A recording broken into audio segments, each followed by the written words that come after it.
Well, do they not bow in the valleys of summer? Or have you grown so insolent your legs do not bend properly? No, you genuflect at the door. No, try again. Go back to the doors. Open them up so the lobby can see you pay proper respect to the royal seat. Yes, now bow. Lower.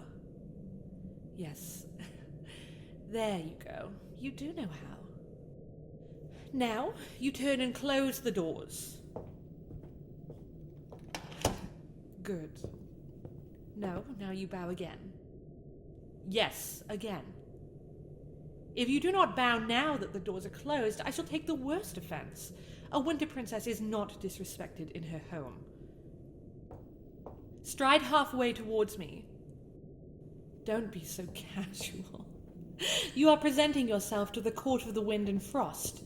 There, stop, and bow. Oh, for heaven's sake, get up off the floor. God, you're clumsy. Is that saber just for show, or are you intentionally making a fool of me?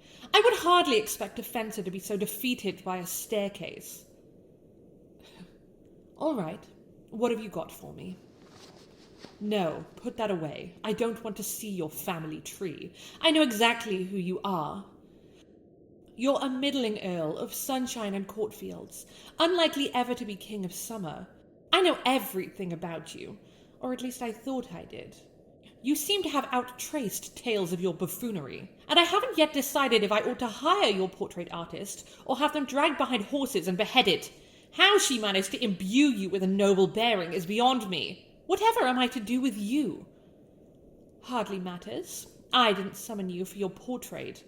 Summerlanders are not my type, and even if they were, I have far more pressing concerns. I am to be queen of winter. I must take an interseasonal consort, someone who can give rallying speeches to the despairing soldier, who brings the sheaf of grain to warm the peasant's heart.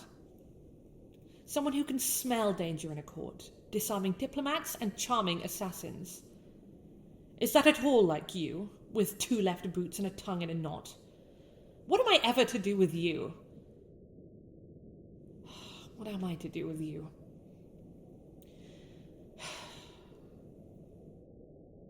My mother wants to match me to the Prince of Hottest Sun, or the Duke of Budding Fruit, or your second cousin, the Earl of Shortest Night and Fireflies. The Queen even showed me the Duchess of First Harvest, as if gender were the problem. You were at the very, very, very bottom of the pile. Earl Unlikely, she called you.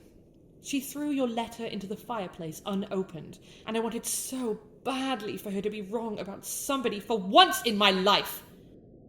Come on, this is your shot. Warm up my empty hole with one of those famous songs of summer. Give me your rhetoric. Boast! Summerlander, speak! Speak or leave. Speak if you are worthy of anything, or more than an empty tunic. Why won't you speak? Are you choking? No. You cannot speak. Are you mute? Oh, shiver my bones. That's it, isn't it? I had not meant that. I am profoundly sorry. I have crossed a line of cruelty not befitting for a lady of my station. I beg your forgiveness. I did not know.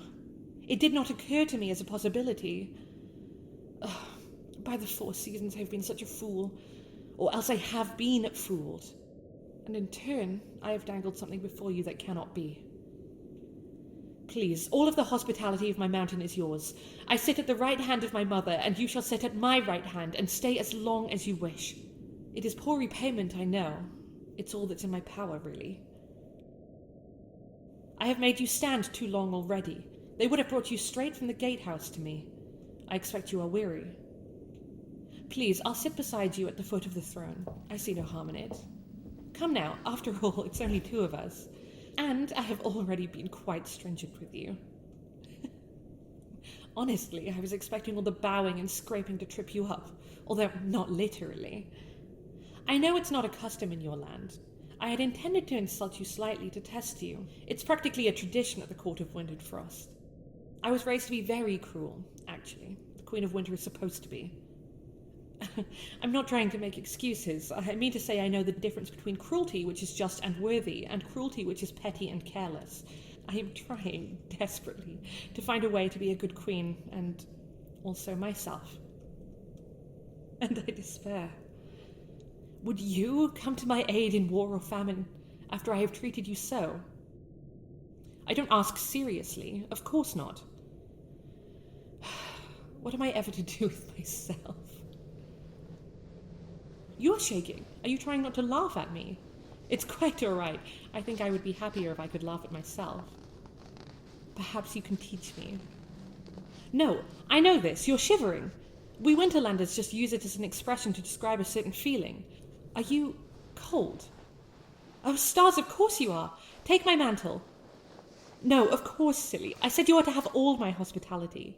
I do not make idle promises, and I would be ashamed to forget a promise so quickly. You poor hot-blooded dandy. Clasped in the front just so. We'll wrap the cape around you. Is that better? The trim is snow leopard fur. Soft, isn't it? I decided long ago it was the very best part of being a princess. Really, everybody ought to get a big, impressive mantle. Have you ever seen a snow leopard before? I didn't think so. They're about yay big, monstrous cats. The mantle was a tribute given to us by the Baron of Lonely Hunters. That's the original silver clasp right there. They maintain the velvet and fur as a wedding gift, but really it's quite old. You might actually be the first Summerlander to ever wear it. No, leave it. I like it on you. The cold never bothered me, anyway. And it makes you look much more impressive. Sorry, I should not have touched you without asking. Idle hands and soft surfaces, you know. I don't know if you're still thinking about it, but I was being intentionally cruel when I said you lacked noble bearing. It's particular to you, but it's there. Would you be terribly offended if I said you were a good listener? You look at me and I feel warm. That's not normally the word I would use, but I think it's appropriate. Maybe it's not going to be as bad as I thought. My mother is going to use you to embarrass me before the ennobled, and then pick a consort out for me, and I'll say yes, because I've proved I'm not up to picking one myself. So what? The world would not stop turning to notice my temporary shame. And I won't be ashamed of you in my heart. Why should I? If you can stomach a white lie, let us say that your gallant letter won you your invitation to court. My mother dare not insult the rhetoric of a summer lord in his presence, nor can she admit that she did not read it. How, then, will she embarrass me? It was an awfully gallant letter, wasn't it? Oh, please not even if it wasn't. Oh, thank you. Oh dear. Ignore that. Scheming always makes me giddy. I think we're going to be very good friends, don't you?